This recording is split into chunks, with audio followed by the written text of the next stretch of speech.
Entre 1937 y 1945, China y Japón están en guerra, la cual termina con la rendición de los japoneses. Dado que la Sociedad Misionera Oriental tenía obreros en ambos países, su labor misionera se vio afectada por los efectos de la guerra, razón por la cual decidieron buscar otros horizontes para el trabajo misionero.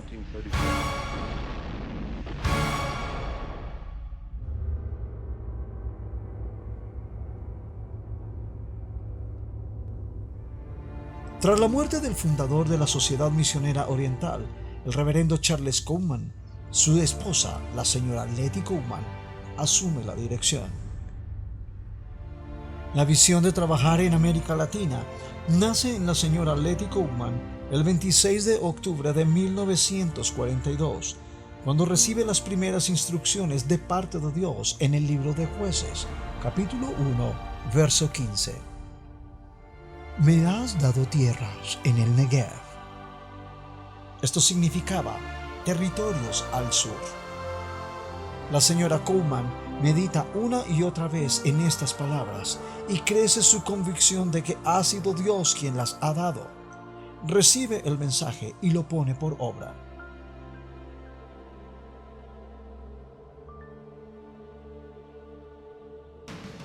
El 13 de agosto de 1943, 10 meses después de aquella revelación, la Sociedad Misionera Oriental inicia su trabajo misionero en Colombia, y más exactamente en la ciudad de Medellín.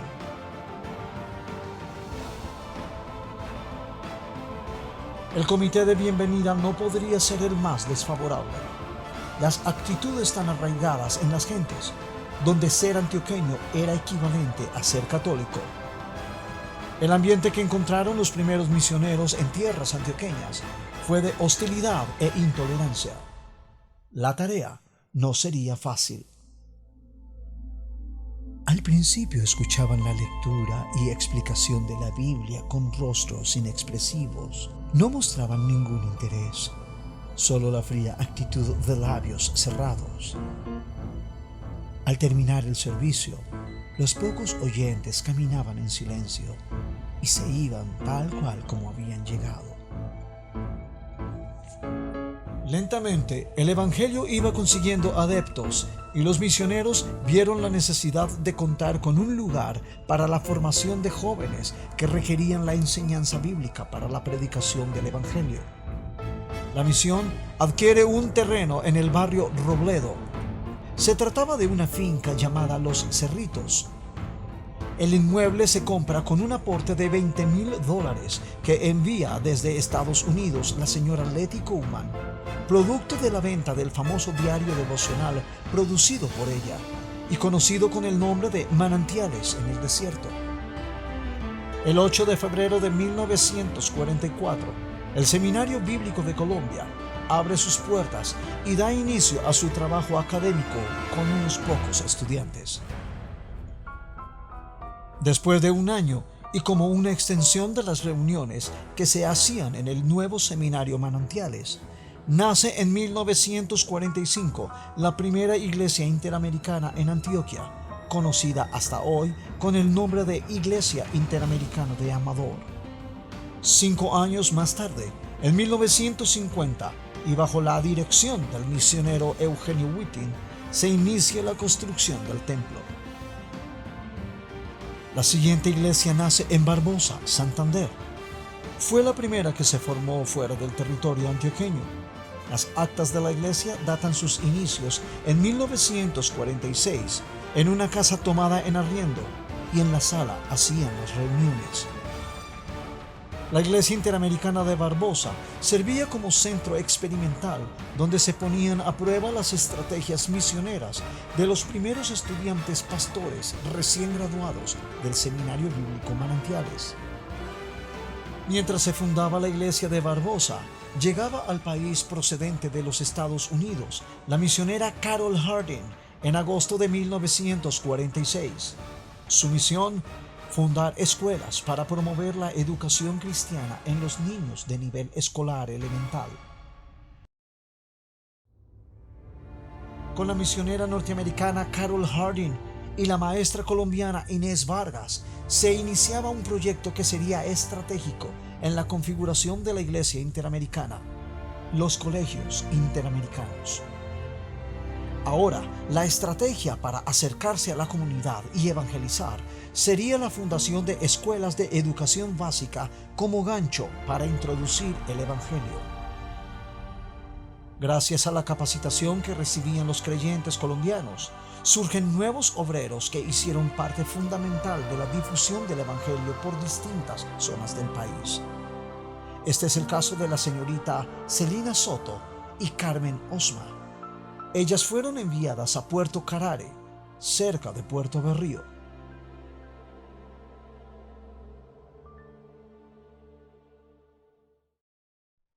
Me mandaron a poner una escuelita para entrar poco a poco por medio de la enseñanza a los niños, haciéndonos amigos de los padres.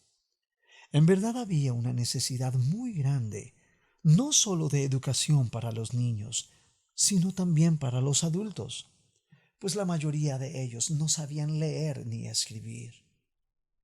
Enseñábamos a los niños durante la mañana y en las noches, en nuestras pocas capacidades, enseñábamos a los adultos.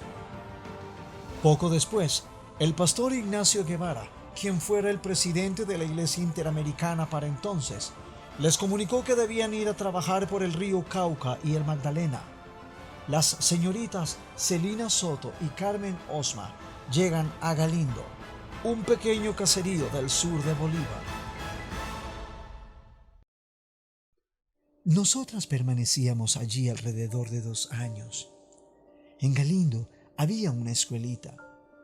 La llamábamos escuelita, pues no era un colegio como los de Medellín o Bogotá. No teníamos planta física.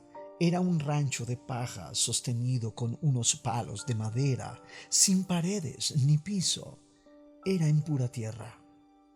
Los escritorios de los niños eran unas tablas apoyadas sobre palos de madera. La entrada a Galindo y toda la zona de los ríos Cauca, Magdalena y los caños del Tiquicio fue en el ministerio a bordo de una lancha llamada El Cruzado, construida por el misionero Eugenio Whittin. El primer viaje misionero se realizó en enero de 1951. A bordo, la misionera dentista Novi Pop, quien usaba novocaína para extraer las muelas sin dolor, lo cual era una novedad para los lugareños.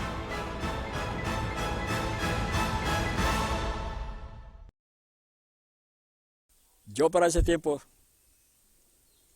tenía 21 años cumplidos y que por primera vez llegó cruzado con un equipo de trabajo, no solamente predicando el Evangelio y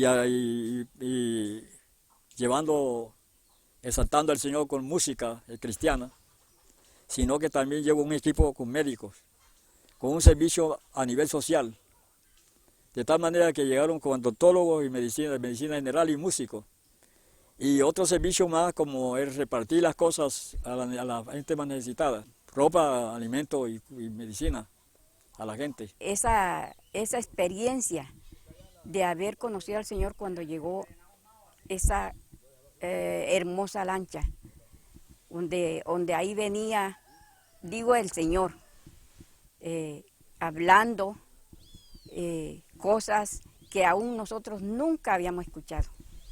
Y eso es una experiencia grande porque nosotros nunca habíamos escuchado del Evangelio, habíamos escuchado de Biblia, habíamos escuchado de nadie. Gracias a la labor misionera de los norteamericanos y de los misioneros colombianos, como las señoritas Celina Soto y Carmen Osma, entre otros, se establecieron 16 escuelas cristianas en áreas rurales. El número de convertidos aumentó y más de 30 puntos de predicación en toda la zona se habían consolidado. Toda esta labor fue desarrollada en medio de la oposición de las autoridades civiles y eclesiásticas, quienes promovían la violencia contra los protestantes. Vinieron esa brigada de malos hacia allá a la iglesia y el señor Horacio Peña se puso en la puerta así, abierto de brazos.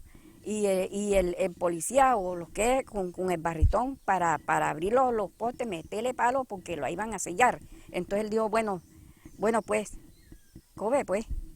Y él tenía el pie ahí donde iban a meter. Y los demás, el personal de la iglesia estaba ahí. Y él se metió y dijo que metieran pues para decirle, mochaban el pie. Y cuando iban a picar para atrás, él metía el pie. Y eso fue la tragedia ese día. Bueno, en fin, dejamos que ellos cerraran la iglesia. La cerraron. Y fue una persecución grande. Pero en 1954 ya había la violencia religiosa, que nos decían los protestantes. No nos decían otra palabra sino eran los protestantes.